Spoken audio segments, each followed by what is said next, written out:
sabaw. Tinira na ng taga-Katay. Okay, mahilig daw ako dyan tabaan. Mahilig ko naman dyan sa video. Pula magugwapo ako sa video.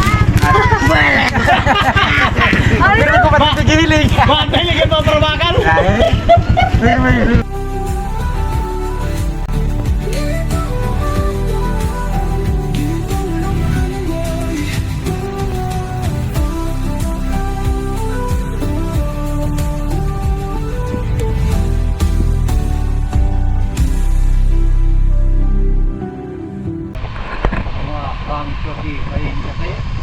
Tapos pa lang kumain, bumaba na para mag-dive. Makakuha tayo ng pambinta para sa mga inakay, tsaka masarap na pangulam mamaya. Alright, tara, samahan nyo ulit ako mga lods. At subukan natin dito. Yan, papunta dun.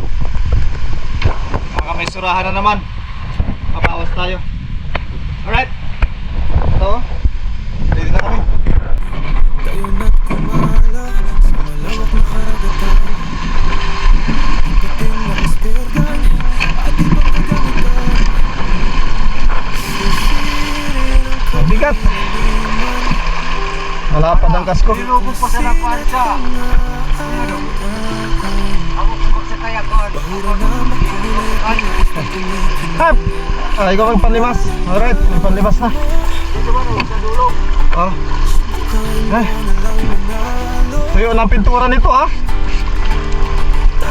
Alright guys.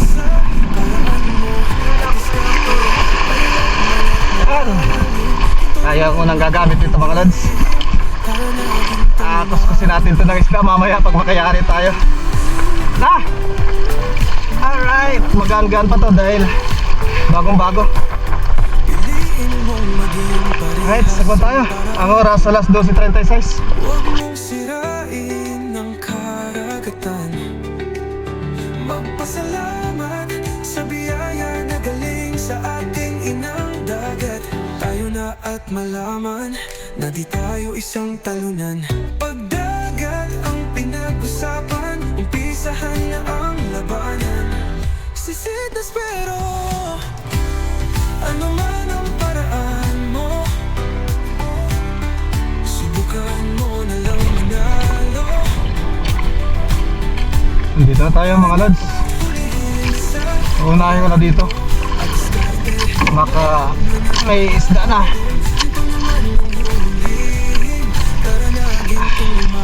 Baka makayari tayo dito.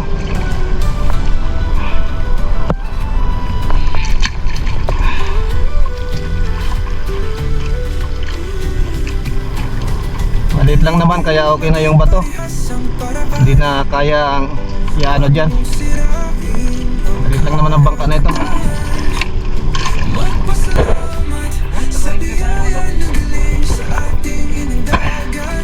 Let's go! Safe safe mga lods.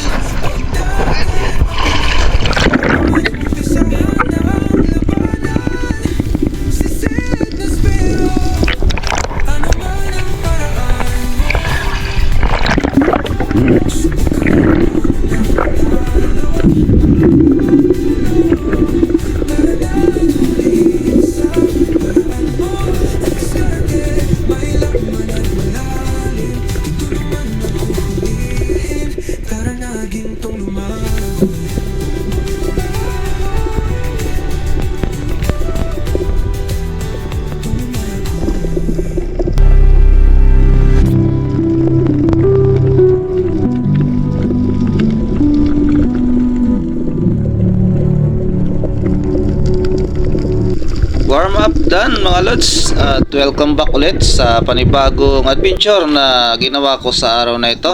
Solo dive lang ito mga lods, at ito yung unang drop sa araw na ito. Pinuntahan ko ang bahura na ito. Ito yung una kong tiningnan. Ito yung ang kalsyahan talaga mga lods ng GT. Dito ako nakayari ng double kill GT sa previous video ko mga lods. Nga lang sa pagkakataong ito mga lods ay walang laman ang kalsyahan na ito. Walang GT na nagpakita kahit na sinuyod ko na tiningnan ang iba't ibang parte ng bahura na ito.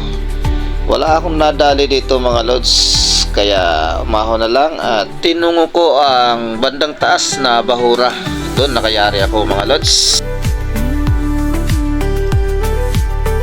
Nang makarating sa bandang taas na bahura mga lods, ito yung unang drop ko dito.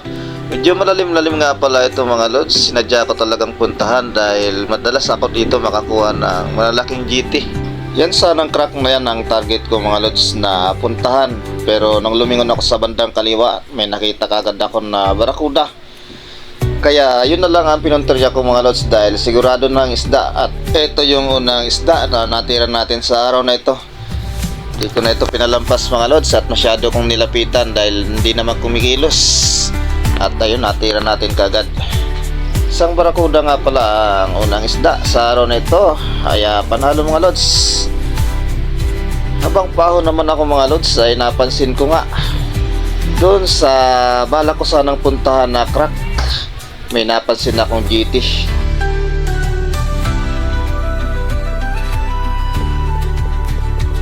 Kaya nagmadali akong umahon mga lods para maibalik kagad ang shafting pagkatapos ma-recover ng barakuda. Nasa lalim ito mga lods na 12 dipa kaya matagal akong makarating sa ibabaw.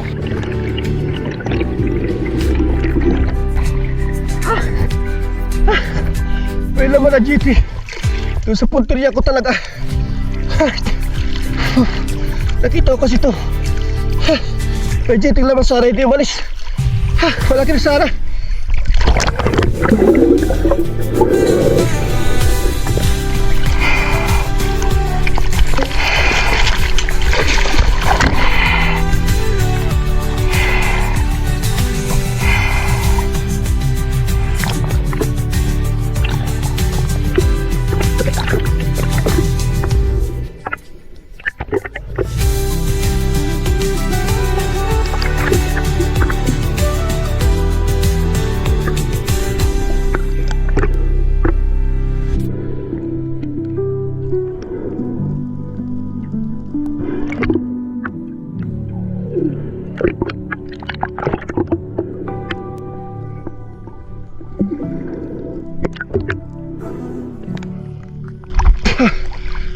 Unang isda, sana na dyan pa yung GT.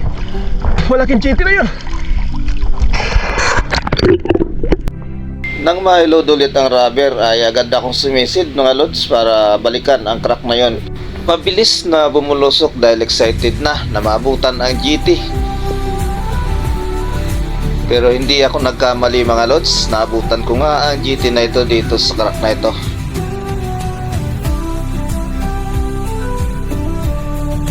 Hindi na nagdalawang isip pa, hanggang ko na natinira mga lods.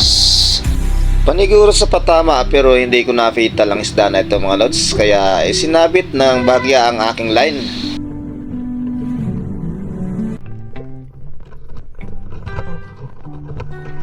Mabuti na lang din at kusang natanggal ang pagkasabit nito dahil bumalik yung isda. Kaya ayos mga lods, panalo at hindi na rin ako pinabalik pa sa ilalim. Malalim pa naman ang parte ng bahura na ito mga lods, kaya thank you talaga. At ito na yung pangalawang isda natin sa araw na ito. Isang malaking GT mga lods.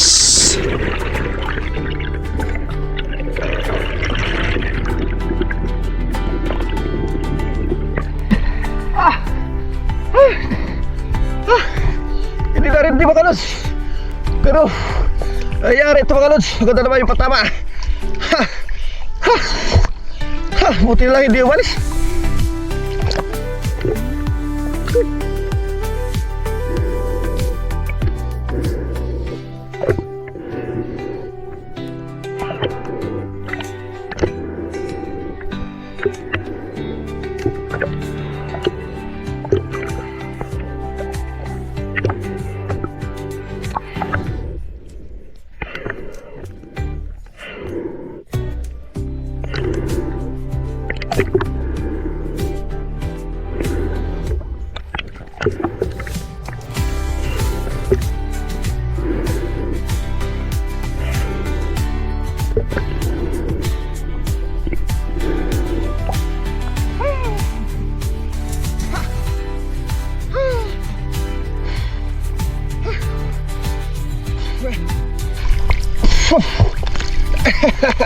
Ang bilis lang mga lods.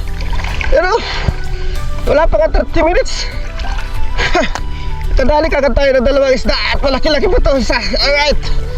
Ayos. Whew.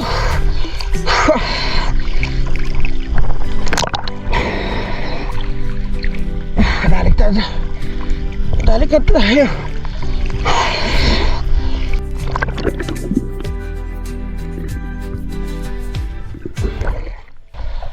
Balok to yung shopping natin mga lods.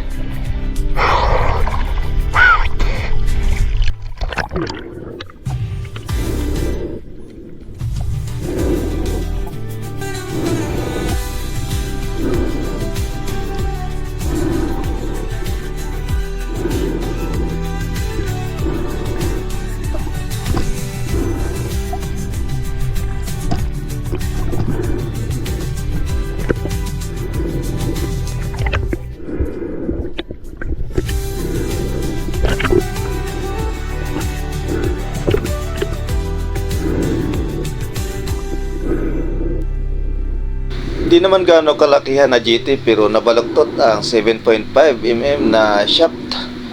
Ayan mga lods, ang Salve Maria na shaft na galing kay Corsi Spearmaster. Binaluktot.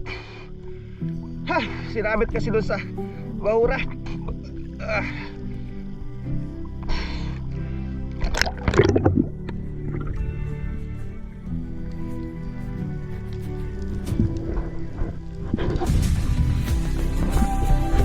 Pagkatapos maituhog ng GT, ito na ulit ang sumunod na drop ko mga lods. Naghanta ko dito ng isang unicorn. Pero habang nag-aantay sa malayo pa na distansya na unicorn,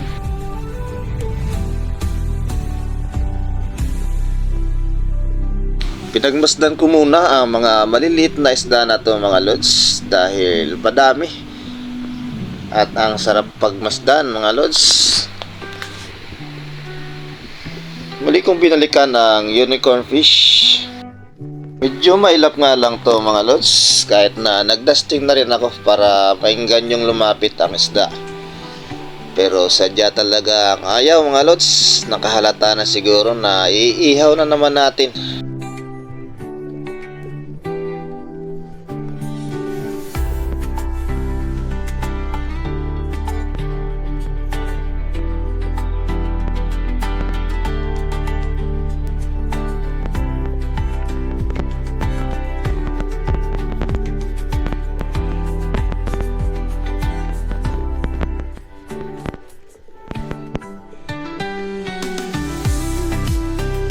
Sadya talagang ayaw lumapit mga lods, kaya hindi ko na pinilit at matagal na tayo nagantay. Ahon na tayo mga lods, back to the surface na. Next drop na ulit tayo mga lods at dito naman sa crack na ito. Tinignan ko na naman dahil minsan ako nakahuli dito ng GT. At sa pagkakataong ito mga lods ay hindi tayo nabigo at may laman ito na isang GT. Natira naman natin to mga lods. Ito yung pangalawang GT natin sa araw na ito.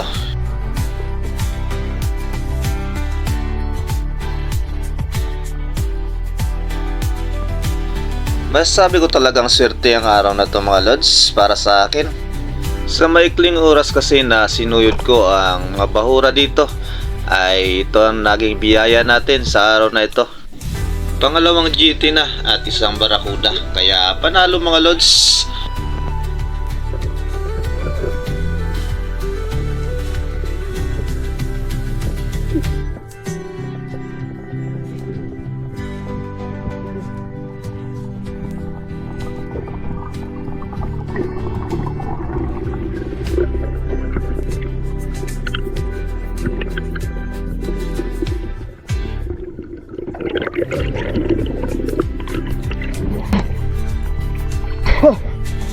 Ay, sa pangalawang GT.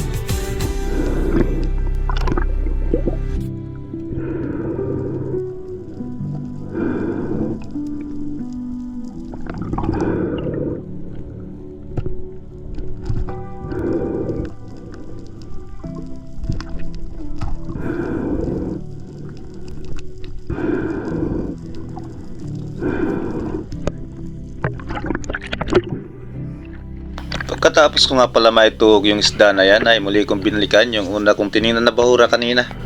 Wala talaga akong nakitang laman kaya dumiretso na lang ako sa bangka at lumipat ng ibang bahura mga lods.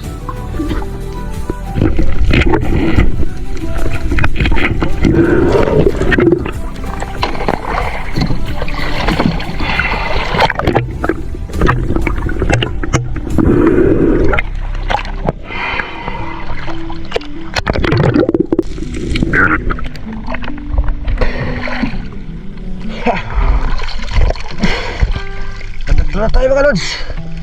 Palalo. Uy! Bigat na. Dalang sa ng bangka na to. Bago-bago.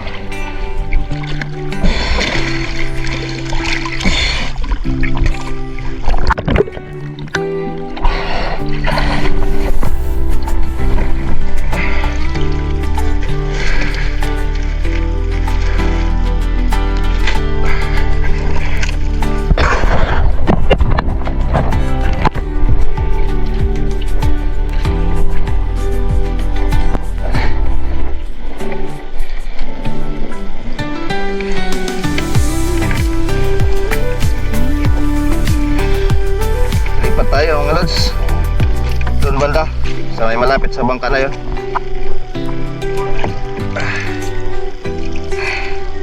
Walang baba pa lang tayo mga lods, pero nakatatlo na tayo kaya ayos. Dalawang GT, isang barakuda. Tanggalan natin ng tubig.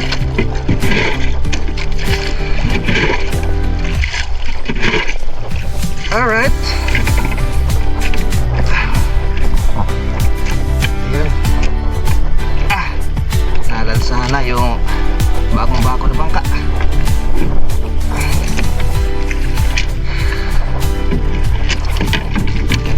Let's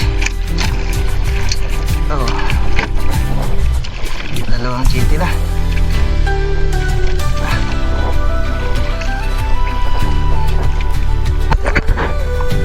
Lang ng barangay namin. Nandito na tayo mga lods sa bahura na pangalawa na pinuntahan ko. Ayun yung bangka, oh. Bangka ni Pokyo. Hilig din kasi ng bata na yan ang dagat talaga. Yan yung ginagamit namin pag nagdadayon ng rapo-rapo. Ihulog ko muna itong pamundo ko. Original tong pamundo. Na-order sa Shopee to mga lods. Ayun na. At bababa na rin ako.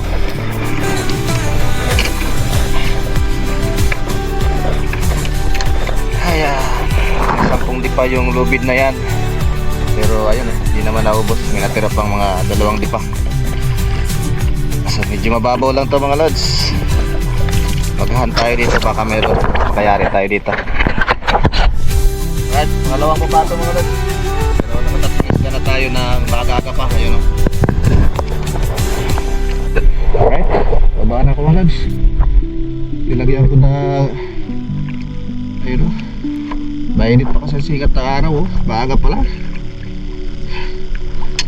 Aga pa. Kaya mainit pa masyado. Alright, let's aim. On drop ko nga pala mga lods. Tapos makababa ng bangka, tinungo ko kagad ang paboritong bahura na ito. Sinilip ko ang tagusan na ito mga lods dahil dito madalas ang mangrove snapper tsaka mga coral trout. Dito rin ako nakakayari. Madalas din bahayan ito na grouper. Dumiretso na rin pala ako sa may pinakababa para mas masilip at makita kung may laman talaga. At di nga ako nagkamali mga lods, mayroong laman na mangrove snapper at naunahan nga lang ako mga lods kaya hindi ko nakalapitan.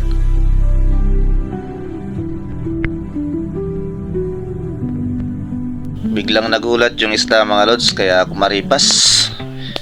Hindi ko na inabutan mga lods. Sayang yun, malaki-laki na sana. Kaya umangat ako mga lods para tingnan ng isda kung nandun pa sa may bandang unahan, pero wala na talaga mga lods. Hindi ko na nakita yung mangrove snapper. Diniretso ko na lang dahil may napansin ako na coral trout, at eto yung nangyari. Tidira ko mga lods pero hindi ko tinamaan. Nakaharap pero sayang. Malaki na sana na coral trout, hindi nga lang tinamaan. Napakasarap sana ng sabaw nun.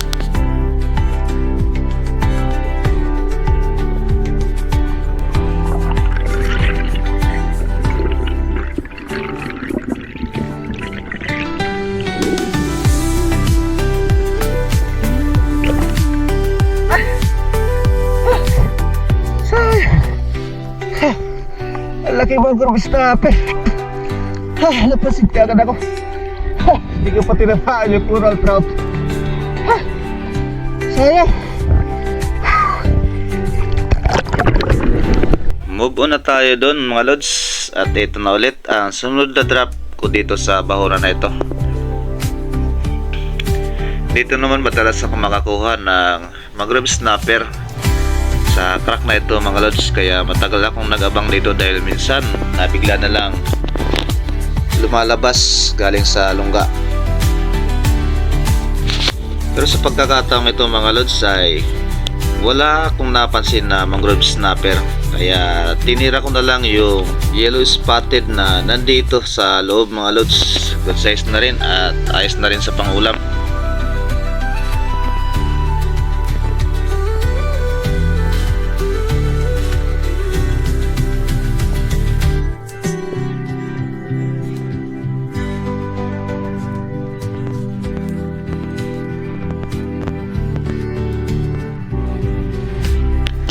Hindi nga lang napansin sa camera mga lods nung kinalabitan ko ang isda na ito. Masyado kasing nakasilong sa bato.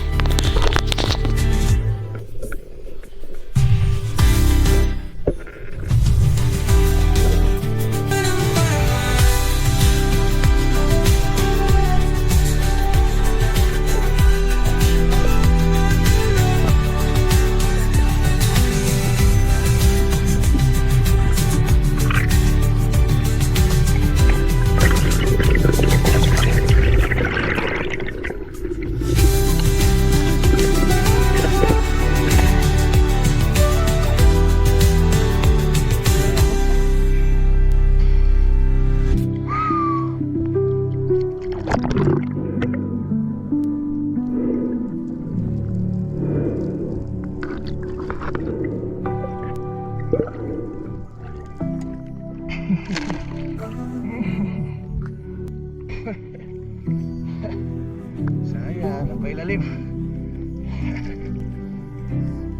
Lagyan natin sa bangka. Malapit lang ako. Good size na rin yan, mga lods. Pagkatapos na pala maituhog ng isda na ito mga lods ay nakadrop pa ako ng ilang beses at pinalad pa ako ng isang kitty. Nga lang ay 1% na lang. Ito hindi ko na na-video ano. Sayang. Dalawa pa sana yan sa butas. Hindi ko na na-video. Wait ako mga lods. shoutout muna pala tayo. Shoutout na natin to si Antonio Hilardo, Edwin Matiga ng Sorsogon Espero, Alfio Romero family ng Santo Niño, Bacon, Sorsogon, Giovanni Balaran, Alan Cardenas, Armando Suaverdes ng Bato, Catanduanes, Anthony Purisa, shout out daw sa mga Dumalayas family ng Barangay Gugon, Prito Diaz, Randy Sariba ng Cam Norte, RB Kalinao, Andro Distao family ng Sawanga Bacon. Shoutout po sa inyong lahat. Felix Tamidlis at Tamidlis family. Elmar Ramirez from San Ildefonso, Bulacan. Shoutout po. Buddy Bakli ng Malabon. Gerald Toledo, Catanduanes Espero. Shoutout sa mga taga Catanduanes Espero. Kay Hernan Tabor, Joseph Cabanog, Angelito Narubia, Larry Bulalakaw, Jomar San Juan, Mel Cabrera. Shoutout sa inyo dyan mga bro. Mag-iingat lagi sa pag-dive. Roland Salonga at Marvin Salonga ng Oriental Mindoro. Smiling Burrito ng Bukandala, Imus Cavite. Shoutout po sa mga taga Imus. Shoutout na rin po sa mga silent viewers natin at subscribers. Alright, mabuhay po kayong lahat. Maraming salamat po sa walang sawa na pagsuporta at pagtangkilik sa aking munting channel. Mag-iingat po tayo lagi. God bless all. Mabayad man ako kang duman sa kayan mo. Hindi na yung sundang ini. Kaya marunong tutsira. Natin yung kilo natin. Sa kilo tayo no. Kilo. Kilo na no. Ako ba kung mamalagi maang kung yan lang. Salamat kayo na. Iya mabakalkan. Eh. Wala ba kung mo? Sa daklaon. Dua dahan ko. Ni nan. Kiloan. Hindi mados kilo. Lang 2 kilos. Tama, 4 kilos ang tuwang ini. Iyo, 4. O dahil. Ito na, Nakabot to. Kulang. 3.8. Ito. Ayun na. Namaro lumay-lumay. 3.8 lang. Yung isa. Kay Yalisa. Ayan, may bayad na tayo. Dito pa lang oh. Recap. Alright. Wala na yun. 1,064. 3.8. 5 size. 5 size.